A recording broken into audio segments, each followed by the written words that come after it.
दोस्तों इंसान को दुनिया की तमाम सारा दौलत ही क्यों ना मिल जाए, लेकिन फिर भी उसका कभी शौक ही पूरा नहीं हो पाता है। आज की सच्ची घटना में एक महिला अपने शौक को पूरा करने के लिए एक ऐसे सफर पे चल पड़ती है कि जिस वजह से दो लोगों की मौत ही नहीं हो जाती है, बल्कि उसके बाद कई लोगों की जिंदगी भी हमेशा हमेशा के लिए बर्बाद हो जाती है। सच में दोस्तों, आज की जो सच्ची घटना है ये आपको भी कहीं ना कहीं सोचने और समझने पे मजबूर कर देने वाली है कि आज भी हमारे समाज के अंदर न जाने कैसे कैसे विकृत मानसिकता के लोग भरे पड़े हैं। तो आज इस वीडियो में हम इस तमाम सारी चीजों को जानने का प्रयास करेंगे। वीडियो में बने रहिएगा, वीडियो को लाइक और चैनल को सब्सक्राइब जरूर कर लीजिएगा। दोस्तों आज की जो सच्ची घटना मैं आपको बताने वाला हूँ, दरअसल यह घटना होता है पंजाब राज्य के लुधियाना शहर की। जी हाँ, लुधियाना का एक पुलिस चौकी पड़ता है जिसका नाम होता है मुंडिया। बात मैं आपसे कर रहा हूँ 7 मई की सुबह के करीब 6 बजे के आसपास की।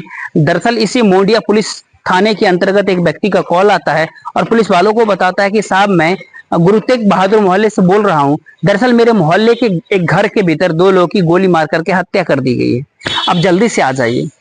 जैसे पुलिस को इस तरह की खबर मिलती है, पुलिस फौरन अपनी टीम के साथ जब उस घटना स्थल पे पहुंचती है तो वहां देखती है कि एक घर के बाहर काफी सारे लोग मौजूद थे और वहां पर एक महिला जो चीख चीख करके रो रही थी।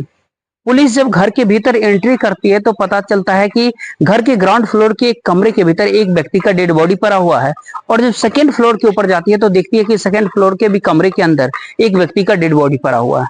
अब दरअसल दोनों मरने वाला व्यक्ति की उम्र करीब करीब 26 से 28 वर्ष के आसपास होती है।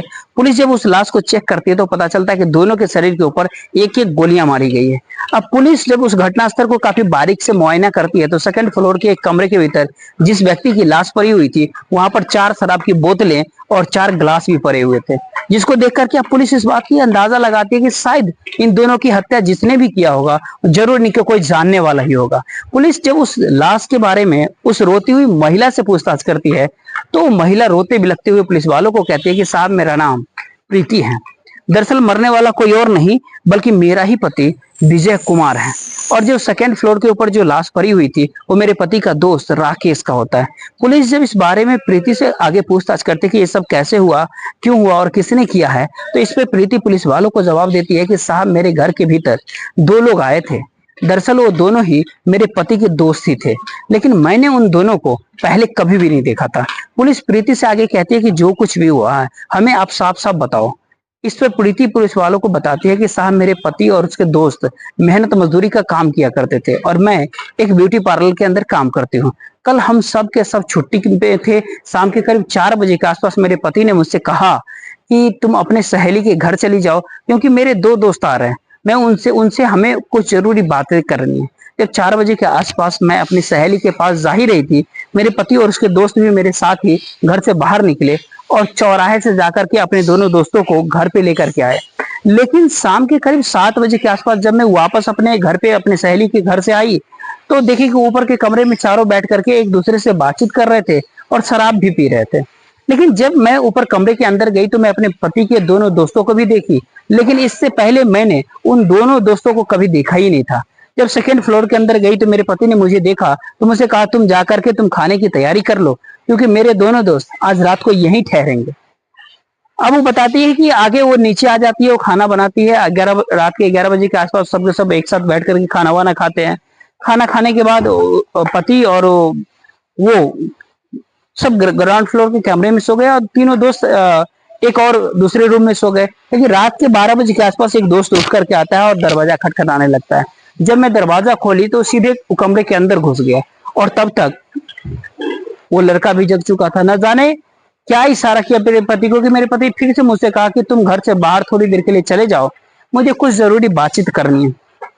जब मैं अपने कमरे से बाहर गई करीब 1 घंटे के बाद मुझे गोली चलने की आवाज सुनाई पड़ी। जब मैं अपने कमरे के भीतर एंट्री की तो देखी कि बेड पे मेरे पति का लाश पड़ा हुआ है।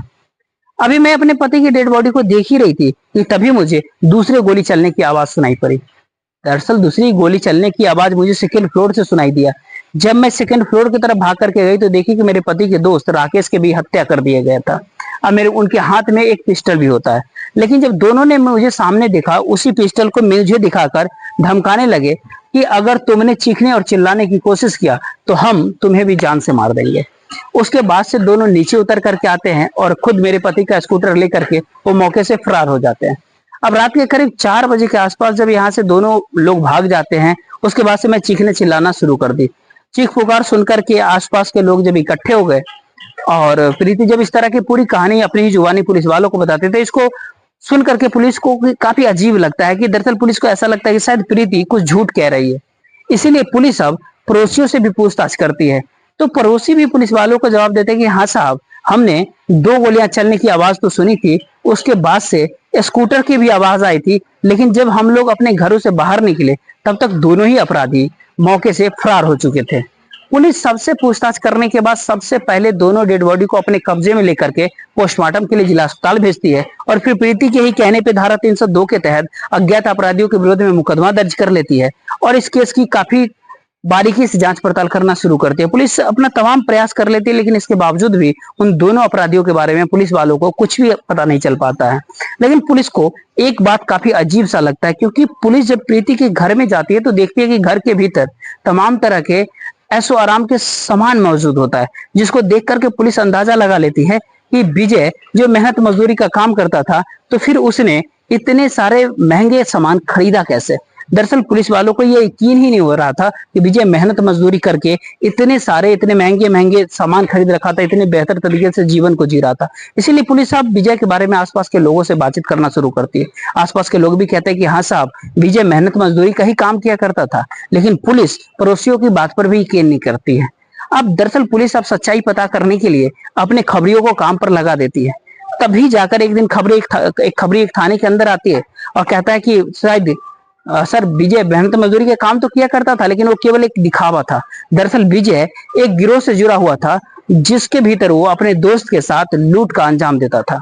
खबरी जब ये सारी सच्चाई पुलिस वालों को बताता है, उसके बाद से पुलिस भी अब सोच में पड़ जाती है कि शायद विजय और उसके दोस्त की हत्या उसके साथियों ने ही किया होगा। इसीलिए पुलिस फिर से प्रीति के घर पे जाती है और उससे पूछताछ करती है। लेकिन प्रीति पुलिस वालों को एक ही जवाब बार बार देती है कि साहब, जो मेरे पति के दोनों दोस्त घर पे आए थे, उन दोनों को मैंने पहले कभी भी नहीं देखा था। पुलिस जब प्रीति के पति की सारी सच्चाई प्रीति से बता देती है, प्रीति इस बात को भी मानने के लिए तैयार नहीं होती है। दरअसल काफी जांच पड़ताल करने के बाद आखिरकार पुलिस प्रशासन इस नतीजे पे पहुंच जाती है कि जो भी अपराधी विजय के घर में आए थे, आखिरकार उन्होंने विजय और उसके दोस्त की ही हत्या क्यों किया था, उसकी पत्नी को क्यों नहीं मारा। दरअसल पुलिस प्रशासन जब इस तरह की बातें पड़ोसियों से करते हैं, तो पुलिस को ये बात पता चलता है कि प्रीति का उसके पति के साथ आए दिन हर रोज झगड़े तकरार होता ही था। पड़ोसी जैसे इस तरह की बात पुलिस वालों को बताते हैं, पुलिस पड़ोसी के ही कहने पे प्रीति को हिरासत में लेकर के थाने चली जाती है और फिर उसके बाद प्रीति के से उसके पति और उसके दोस्त की हत्या के बारे में प्रीति से पुलिस प्रशासन काफी सख्ती दबाव दे करके पूछताछ करती है। लेकिन जैसे ही प्रीति पुलिस वालों के ऊपर इल्जाम लगाने लगती है, उसके बाद कि एक तो मेरे ही पति की हत्या हुई है और आप लोग जब अपराधियों को नहीं पकड़ पाए तो मुझे ही झूठे केस में फंसाने की कोशिश कर रहे हैं। लेकिन पुलिस प्रीति की बातों पे भरोसा ही नहीं करता, यकीन ही नहीं करता है। दरअसल पुलिस प्रीति को लेडी कांस्टेबल के हवाले कर देते हैं। लेडी कांस्टेबल जब प्रीति की बुरी तरीके से पिटाई करना शुरू करती है, आखिरकार प्रीति मजबूर होकर के अपनी सच्चाई को कबूल कर लेती है। लेकिन प्रीति जब इस हत्या कहानी की पूरी कहानी अपनी ही जुबानी बयां करती है, तो सच में इसको सुनने के बाद पुलिस भी कुछ देर तक प्रीति की तरफ एक टक से देखती रह जाती है। दरअसल प्रीति जो मूल रूप से हरियाणा प्रदेश के करनाल शहर की रहने वाली होती है। प्रीति के परिवार में उसके माता पिता के अलावा एक बड़ा भाई होता है, जिसका नाम होता है जोगा सिंह। दरअसल प्रीति और जोगा सिंह को बचपन से ही पढ़ाई में उतना मन नहीं लगता था, इसीलिए अपनी पढ़ाई को छोड़ देते हैं और फिर जाकर अपने शौक को पूरा करने के लिए छोटी मोटी चोरियां करना शुरू कर देते हैं। हालांकि अब भाई और बहन जब इस रास्ते पे उतर जाते हैं, इस बात की जानकारी प्रीति के माता पिता को भी पता चल जाता है। अब प्रीति के माता पिता अपने दोनों बच्चों को सही रास्ते पे लाने की तमाम कोशिश कर लेते हैं, लेकिन तब तक काफी देर हो गई थी। दरअसल प्रीति और उसका भाई दोनों मिलकर के लोगों को लूटना ही नहीं शुरू करता है, बल्कि एक दिन जोगा सिंह के हाथ में एक व्यक्ति की हत्या भी हो जाती है, जिसकी वजह से अब जोगा सिंह जेल चला जाता है। जोगा सिंह जैसे ही जेल चला जाता है, उसकी पैरवी करने के लिए उसके माता पिता भी सामने नहीं आते, बल्कि खुद प्रीति अपने भाई से मिलने के लिए अक्सर जेल जाया करती थी। प्रीति जब बार बार अपने भाई से मुलाकात करने के लिए जेल जाती है, वहीं पे एक दिन प्रीति की मुलाकात विजय कुमार से हो जाती है। दरअसल विजय का दोस्त राकेश भी उसी जेल के भीतर होता है। विजय भी अक्सर अपने दोस्त से मिलने के लिए वहां आया करता था। दोनों की जब पहली बार मुलाकात होती है, प्रीति पहली बार में विजय को पसंद कर लेती है। उसके बाद से विजय जब प्रीति से पूछताछ करता है, तो प्रीति भी अपनी सारी सच्चाई विजय से बता देती है। कि मेरा भाई जोगा सिंह इसी जेल के भीतर बंद है। दरअसल विजय और राकेश भी एक गिरोह से ही जुड़ा हुआ था जिसके सरगना का नाम होता है सुरजीत। जब प्रीति अपनी पूरी कहानी बता देती है विजय से, अब विजय उसके बाद प्रीति की मदद करने लगता है और उसके ऊपर ढेरों सारे पैसे भी खर्च करना शुरू कर देता है और आखिरकार अपनी कोशिश करने के बाद अपने दोस्त के साथ साथ प्रीति के भाई जोगा सिंह को भी बेल पे रिहा करवा देता है। अब जोगा सिंह जैसे ही बेल पे रिहा हो जाता है उसके बाद से प्रीति और विजय बाहर एक दूसरे से मुलाकात करने लगते हैं और बार बार जब ये लोग मुलाकात करते हैं दोनों एक दूसरे के इतने करीब आ जाते हैं कि आखिरकार एक दिन प्रीति अपने भाई और परिवार वालों को बिना बताए ही विजय से कोर्ट मैरिज कर लेती है। लेकिन प्रीति जब विजय से कोर्ट मैरिज कर लेती है उसका भाई जोगा सिंह इसके खिलाफ हो जाता है, क्योंकि जोगा सिंह विजय के करतूतों के बारे में बेहतर तरीके से पहले से ही जानता था। इधर विजय जब प्रीति से शादी कर लेता है उसके बाद से हरियाणा प्रदेश को छोड़ देता है और पंजाब शहर के लुधियाना के भीतर जाता है और वहां के तेग बहादुर मोहल्ले के भीतर एक किराए का कमरा ले लेता है और फिर अपनी पत्नी के साथ वहीं रहता है और अपने साथ अपने दोस्त राकेश को भी रखता है। दरअसल विजय हरियाणा प्रदेश इसलिए छोड़ देता है क्योंकि उसको डर लगने लगता है कि आज नहीं तो कल इनकाउंटर में वो मारा ही जाएगा, और ऐसे में प्रीति से इसलिए वो शादी कर लेता है क्योंकि जब वो किसी दूसरे राज्य के भीतर जाएगा तो महिला साथ में होने की वजह से आसानी से उसे किराए का कमरा भी मिल जाएगा। लुधियाना शहर के भीतर जो अपनी पत्नी के साथ आ जाता है उसके बाद से अपनी पत्नी को सारी सच्चाई को बता देता है। हालांकि प्रीति को जब अपने पति की सारी सच्चाई जैसे ही पता चलती है प्रीति भी इसका विरोध ही नहीं कर पाती है, क्योंकि विजय उसका तमाम शौक को लगातार पूरा कर रहा था। अब लुधियाना शहर के भीतर आकर के जब ये लोग रहने लगते हैं उसके बाद से विजय और उसके दोस्त मेहनत मजदूरी का काम करने लगते हैं ताकि लोगों का उन दोनों के ऊपर कोई शक ना हो। अब समय बेहतर तरीके से गुजरने लगता है, लेकिन एक दिन विजय जब दोपहर के समय अपने घर के ऊपर आता है तो देखता है कि उसकी पत्नी उसके दोस्त राकेश से हंस हंस करके बातें कर रही थी, लेकिन जिसको देख करके विजय के अंदर अब शक पैदा हो जाता है। अब दरअसल विजय को ऐसा लगता है कि उसकी पत्नी का उसी के दोस्त राकेश के साथ अफेयर चल रहा है। अब इस बारे में जब अपनी पत्नी से वो पूछताछ करता है विजय, तो प्रीति भी अपने पति को समझाते बुझाते हुए कहती है कि मेरे तुम्हारे दोस्त के साथ कोई अफेयर नहीं, कोई प्यार नहीं, कोई मोहब्बत नहीं है। लेकिन विजय इस बात को मानने के लिए बिल्कुल भी तैयार ही नहीं होता है और फिर इसी बात को लेकर के पति और पत्नी के बीच में झगड़े तकरार आए दिन शुरू हो जाते हैं। बात यहाँ तक आगे बढ़ जाती है कि कभी कभार विजय अपनी पत्नी प्रीति के ऊपर हाथ भी चाटा भी मार देता था, जिस वजह से प्रीति अब अपने पति से विजय से नफरत करने लगती है। जब कुछ दिन का समय गुजरता है एक दिन उसके सरगना का मालिक सुरजीत भी अपने दोस्त सोनू डागर के साथ विजय के घर पर पहुंच जाता है। विजय के घर पे जब वो आता है तो कहता है कि दरअसल हमें पुलिस ढूंढ रही है, इसीलिए आज हम चाहते हैं कि कुछ दिनों तक तुम्हारे घर के अंदर ही रहे। विजय के ही घर पे ठहरने की जब बात वो कहता है विजय भी अपने घर में दोनों को पनाह दे देता है। लेकिन सुरजीत जब विजय के घर में कुछ दिन रहता है और उसकी पत्नी प्रीति को जब वो देखता है तो प्रीति की खूबसूरती को देख उसका दीवाना हो जाता है और एक दिन उसको लालच देते हुए कहता है कि मैं पिछले कुछ दिनों से देख रहा हूँ कि विजय तुम्हारे साथ सही तरीके से पेश नहीं आ रहा। तुम्हें तो पता ही होगा कि मैं इस सरगना का मालिक हूँ, इसीलिए मैं चाहता हूँ कि तुम विजय को छोड़ करके मेरे पास आ जाओ, मैं तुम्हें दुनिया की तमाम सारी खुशियां दे दूंगा। सुरजीत जब अपने दिल की बात प्रीति से बता देता है, इधर प्रीति भी अपने पति से इस प्रकार से तब तक नफरत कर बैठी थी कि आखिरकार सुरजीत की बातों में आ जाती है।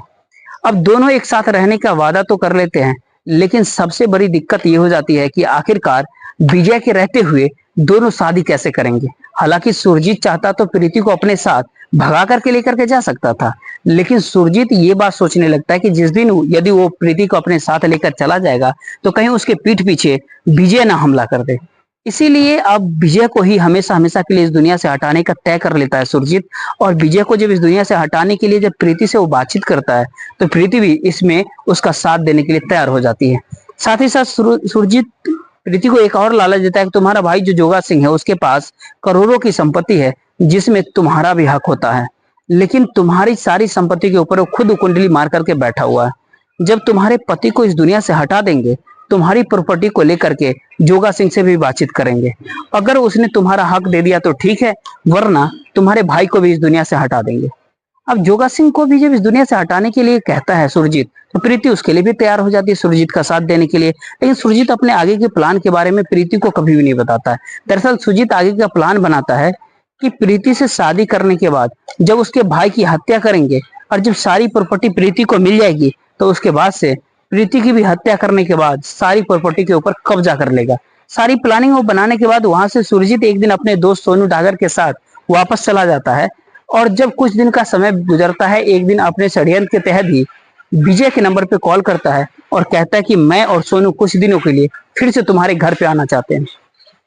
दोबारा जैसे विजय के घर पे आने के लिए जब वो कहता है, अब विजय इसके लिए भी तैयार हो जाता है।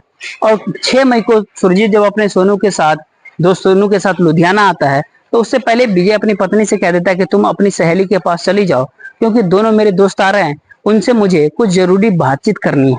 प्रीति अपनी सहेली के घर तो चली तो जाती है, लेकिन शाम के करीब 7 बजे के आसपास जब वो वापस अपने घर पे वापस लौट के आती है, जब अपने सामने सुरजीत और उसके दोस्त सोनू डागर को देखती है, तो देख करके एकदम से वो खुश हो जाती है। दरअसल प्रीति को अब पूरा विश्वास हो जाता है कि आज सारा मामला ही साफ हो जाएगा। रात्रि का जब खाना बनता है, सबके सब एक साथ बैठ करके खाना वाना खाते हैं, और खाना खाने के बाद विजय अपनी पत्नी के साथ ग्राउंड फ्लोर के कमरे में जाकर सो जाता है और उसके तीनों दोस्त ऊपर के कमरे में सोने के लिए चले जाते हैं। लेकिन रात्रि के जब 12 बज जाता है, करीब 12 बजे के आसपास सुरजीत अपने दोस्त सोनू के साथ नीचे उतर करके आता है और आकर के दरवाजा खटखटाता है। इधर प्रीति जैसे ही दरवाजा खोलती है, उस समय कमरे के भीतर विजय गहरी नींद में सो रहा था। सोते समय ही सुरजीत अपने पास से एक तमंचा को निकालता है और उसी तमंचे से विजय के ऊपर गोलियां चला देता है, जिसकी वजह से विजय की उन्हीं पे घटनास्थल पे ही मौत हो जाती है। उसके बाद से अपने दोस्त के साथ सेकंड फ्लोर के ऊपर हो जाता है, तो देखता है कि राकेश भी अपने कमरे में गहरी नींद में सो रहा था। सोते समय ही उसी हथियार से राकेश के ऊपर भी एक गोली दाग देता है, जिसकी वजह से घटनास्थल पे ही राकेश का भी मौत हो जाता है। अब उसके बाद से दोनों ही बड़े आराम से घर से बाहर निकलते हैं और विजय का ही स्कूटर स्टार्ट करके वो मौके से वो लोग फरार हो जाते हैं। जब दोनों वहां से वो फरार हो जाते हैं, उसके बाद से प्रीति अपना नाटक करना शुरू कर देती है और जोर जोर से चीखने चिल्लाने लगती है। सच में प्रीति जब पूरी कहानी अपनी ही जुबानी पुलिस वालों को बताती है, उसके बाद से पुलिस प्रीति के कहने पर सुरजीत और उसके दोस्त सोनू दोनों को ढूंढना शुरू कर देती है। लेकिन पुलिस अपनी तमाम कोशिश कर लेती है, लेकिन इसके बावजूद भी दोनों का कहीं कुछ अता पता ही नहीं चलता है। पुलिस प्रीति को गिरफ्तार कर लेती है, अगले दिन जिला अदालत में पेश कर देती है, जहां से प्रीति को जेल भेज दिया जाता है। तो उसमें पूरे घटनाक्रम सुनाने का उद्देश्य आपको परेशान करना नहीं था, न ही आपको दिल दुखाना था, बल्कि आपको जागरूक करना था, आपको सचेत करना था। आप जहां भी रहे सुरक्षित रहे और अपने परिवार वालों का ख्याल रखें। बाकी इस वीडियो के बारे में आपकी क्या राय है, आप अपनी राय जरूर दीजिएगा। बाकी आप अपना नाम, जगह का नाम जरूर लिखिएगा। जय हिंद, जय भारत।